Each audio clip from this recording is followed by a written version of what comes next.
that under oath. That may have been overtaken by events now, and we'll see whether the special counsel is indeed looking at obstruction, including of the president. Doubtful. Part of the reason, as you know, that this story has persisted is because the White House and the president's surrogates have told conflicting stories. First, they said no contacts with Russia, and then it turned out there were at least 18 contacts. The story broke in the New York Times saying the president was involved in the drafting of his son Don Jr.'s misleading response to that meeting he had with Russians during the campaign. And Jay Sekulow, the president's attorney, came on and told me this, saying the president was not involved.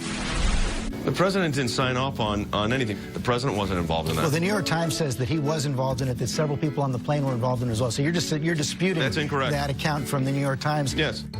But just this week, when the Washington Post reported with more detail that the president was indeed involved in the drafting, Sarah Sanders, the press secretary, conceded it. Let's listen. The president weighed in as any father would based on the limited information that he had. This is all discussion, frankly, of no consequence. Two very different answers in the space of 2 weeks there, Kellyanne. The most important thing that Press Secretary Sarah Sanders said there, which is completely true, is that there's no consequence to any of these meetings. The president weighed in as a father. He did not dictate the statement. But first, the White House and the president's lawyers said he wasn't involved at all. They didn't tell the truth.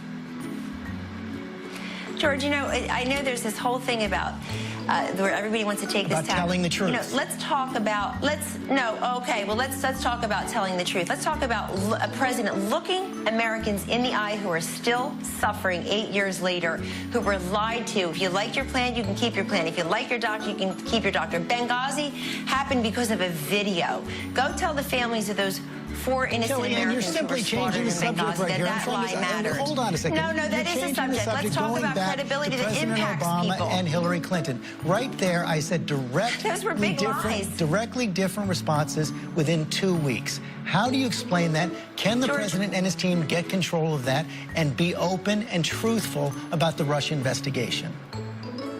George, the president has said the entire investigation is fabricated, that this is a conclusion in search of evidence. They've come up with nothing. We've been doing this for almost about a year now. And what is there to show for it? What has actually metastasized in a way that we can say, wow, there's a smoking silver bullet? I spent a lot of time with you during the campaign as a campaign manager on your 2 programs, and others did with ABC as well. What one thing did we ever say, do, or conspire that had anything to do with Russia? When I needed negative information about Hillary Clinton, I took a moment and I listened to Hillary Clinton. I mean, we went to Michigan, Kellyanne, not but wait Moscow. a second. We know we know now what has come up in just the last few weeks is that Don Jr. responded to an email saying that he was going to get Russian government information on Hillary Clinton. That was not out during the campaign. That was revealed just in the last several weeks. Right, but what came of that meeting? Nothing. Jared Kushner shared with the House and Senate committees and then with all of us in a public statement at the White House about 10 days ago, George, that he had texted an aide and said, please get me out of this meeting. It's a waste of time. If you're getting dirt on your political opponent, if you're getting the silver bullet and the secret sauce on how to win the election, you don't ask your aide to pull you out of the meeting. You say, please order lunch. Let's just stay a while. There's nothing. It was nonsense. It was a ridiculous meeting. It was nothing. People want to offer their services and have meetings all of the time. Believe me, I know you know this. But let's look at the consequence. No follow-up, no results, no relatability. I was never informed of that meeting. I found out about it when you found out about it, when the rest of the public did. The president had no knowledge of that meeting. Bottom line, Kellyanne. Yes. Does the president commit to not firing Robert Mueller? The president has not even discussed that.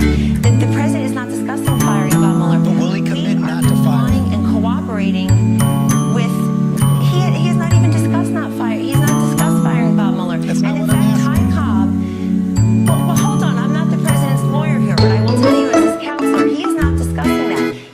You have to listen to his special counsel, Ty Cobb, who works in the White House now, and has said very clearly, George, this week, that he will continue to cooperate with Bob Mueller in his investigation.